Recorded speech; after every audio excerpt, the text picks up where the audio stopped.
একটা মজার ঘটনা শোনেন। হযরত ওমর রাদিয়াল্লাহু তাআলা আনহু একদিন নবীজি সাল্লাল্লাহু আলাইহি ওয়াসাল্লামের কামরায়, হুজরায়, ঘরে গেছেন।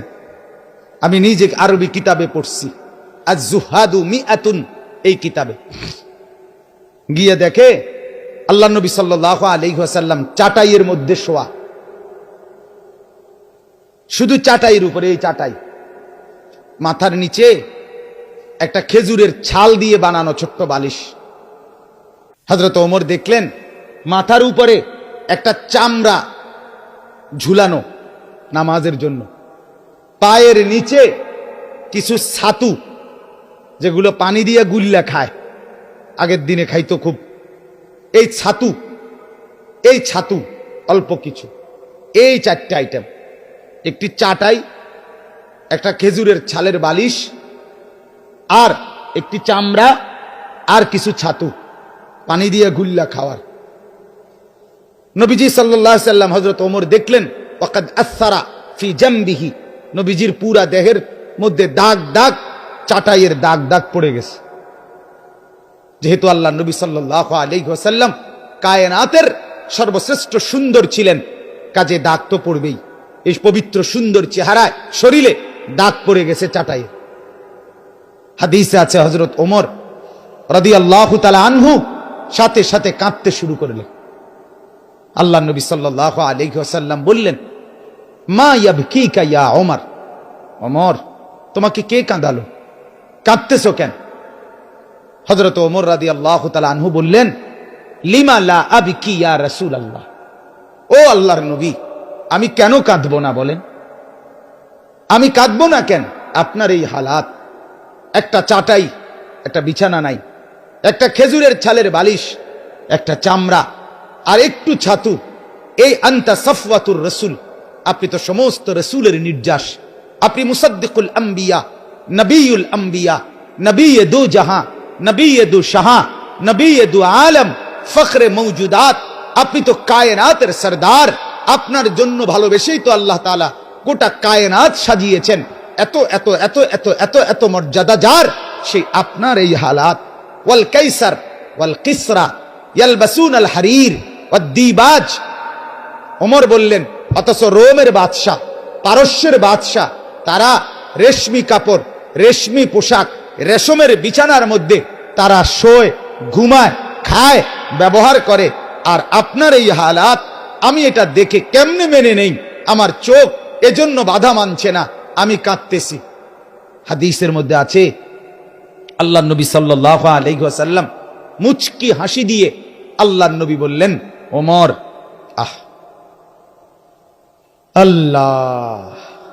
আল্লাহ নবী বললেন, ওমর, আমা তারদা আন তাকুনা লানাল আখিরাহ ওয়া লাহুমুদ দুনিয়া, ওমর তুমি কি এতে খুশি হবে না যে আমরা আখিরাত থেকে নেব, ওরা দুনিয়া থেকে নেয়?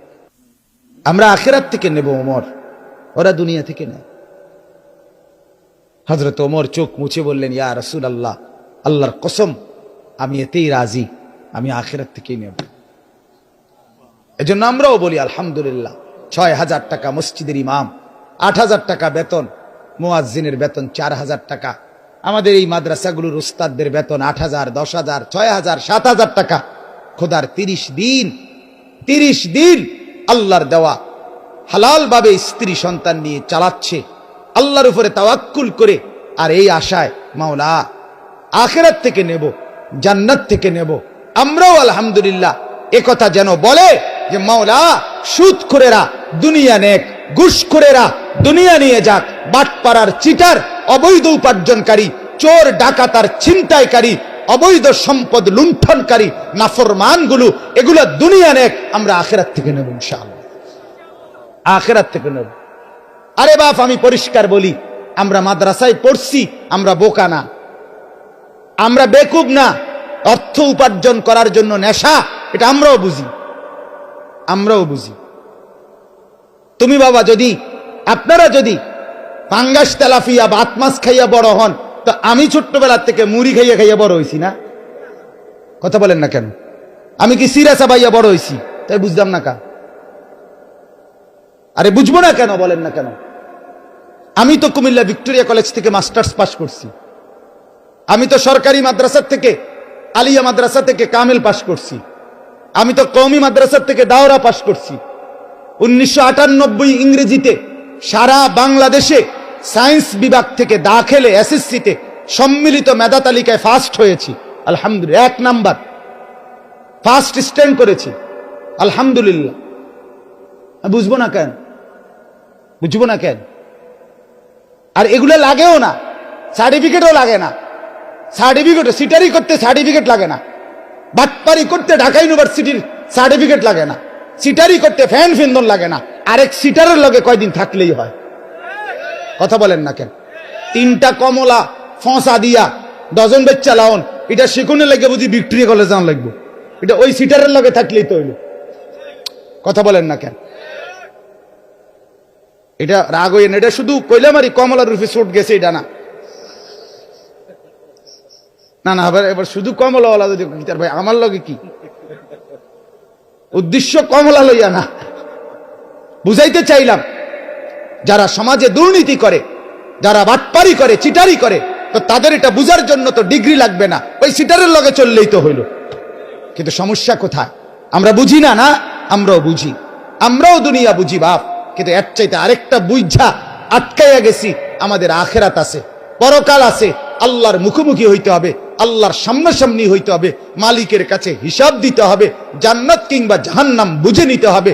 খোদার কসম, এটা বুঝা আটকাইয়া গেছি, এটা মেনে আটকাইয়া গেছি, এটা দিলে আছে বলে আটকাইয়া গেছি। নাহলে দুনিয়া উপার্জনের জন্য এই মোল্লারা নামলেও দুনিয়া কামাই করতে পারত, পারত কিনা বলেন না? অতএব দয়া করে নিজের উপরে দয়া করে, আমার কথা শেষ প্রায়, নিজের উপরে রহম করে, নিজের উপরে দয়া করেন, বুঝতে শিখেন বাপ, বুঝতে শিখেন। আল্লাহ তাআলা বলেন উদখুলুহা বিসালামিন, এই গুণান্বিত ব্যক্তিদেরকে আল্লাহ তাআলা বলবে শান্তির সাথে, নিরাপত্তার সাথে আমার জান্নাতে ঢোকো। যালিকা ইয়াউমুল খুলুদ, আল্লাহ তাআলার পক্ষ থেকে বলবে এটাই সেই দিন, আজকের হাসরের মাঠ, বিচারের দিন, এটাই সেই দিন যেই দিন তুমি চিরস্থায়ীভাবে প্রবেশ করবে, ঢুকবে তোমার আসল বসত ঘরে। এটাই হলো সেই দিন, এটাই সেই মাঠ, এটাই সেই জায়গা। আজ তুমি চিরস্থায়ীভাবে দুনিয়ার তোমার দামি ঘর, তোমার আলিশান প্রাসাদ থেকে একদিন তোমারে লাশ করে বের করে দিছিল, সেদিন তোমারে ঘর থেকে তাড়ায় দিছে, অন্ধকার কবরে ফেলে দিছে। আমার বান্দা, আজ আমি তোমাকে যেই ঘরে দেখতে দিলাম, এটা ইয়াউমুল খুলুদ, এটা চিরস্থায়ী থাকার জায়গা, এখান থেকে আর কোনোদিন বের হইতে হবে না। লাহুম মা ইয়াশাউনা ফিহা, আল্লাহ বলে তুমি শুধু এই ঘরে থাকবা না, তুমি শুধু স্থায়ী বসবাস করবে না, বরং লাহুম মা ইয়াশাউনা ফিহা, আল্লাহ বলে আমার জান্নাতি বান্দা এর মধ্যে ঢুকে যা কিছু চাইবে আমি রব্বুল আলামিন সব তার জন্য সরবরাহ করব। এরপরে আল্লাহ বলেন ওয়ালাদাইনা মাজিদ, আমার বান্দা যা চাইবে জান্নাতে আমি তাও দেব, যা আকাঙ্ক্ষা করবে তাও দেব, মনে আসবে যা তাও দেব, জবানে বলবে যা তাও দেখব, তাও দেব। আল্লাহ বলে আমার বান্দা চাইবে আর কয়টা, আমার বান্দা জানেই বা কয়টা, আমার বান্দার দিলেই আসবে কদ্দুর, আমার বান্দা চিনেটাই কি, আমি আল্লাহ।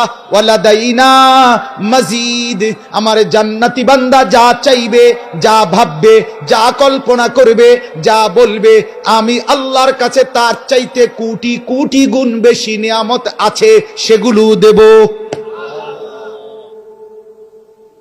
ওয়ালাদাইনা মাজিদ, আরো আছে, আরো আছে, আরো আছে। এই আয়াতের তাফসীরের মধ্যে আছে আল্লাহ পাক জান্নাতের ফেরেশতাদেরকে বলবে, ও ফেরেশতারা আমার জান্নাতি বান্দাকে ঘুরে ঘুরে জিজ্ঞেস করো জান্নাতে আর কিছু লাগবে কিনা। ফেরেশতারা বলবে বন্ধু, ও আল্লাহর বন্ধু জান্নাতি কিছু লাগবে কিনা বলো। জান্নাতি বান্দা বলবে ও ফেরেশতা, কিছুই আর লাগবে না, যা চেয়েছি তাও আছে, যা দিলে আকাঙ্ক্ষা করেছি তাও আছে, নাম না জানাও কত কিছু দেখছি, ভরপুর সব আছে, আর কিছু লাগবে না। কিন্তু আল্লাহ বলে আমার কাছে তো আরো আছে। ফেরেশতাকে আল্লাহ বলবে, ফেরেশতা, আমার বান্দা জান্নাতি বলেছে আর কিছু চাইবে না, আর কিছু লাগবে না, কারণ সে তো আর কিছু জানে না। যাও এইবার আমি রব্বুল আলামিন আমার শ্রেষ্ঠ নেয়ামত আমার জান্নাতি বান্দাকে দেব। আল্লাহ বলবেন, ফেরেশতা, আমার 70,000 নূরের পর্দা সরায়া দাও, আমি আল্লাহ আমার জান্নাতি বান্দাকে আমার নিজের দিদার দান করব। এইবার আল্লাহকে দেখবে সরাসরি, ইলা রাব্বিহা নাযিরা, সরাসরি আল্লাহকে দেখবে, আল্লাহকে দেখবে, আল্লাহকে দেখবে। ওয়ালাদাইনা মাজিদ, আল্লাহকে দেখবে।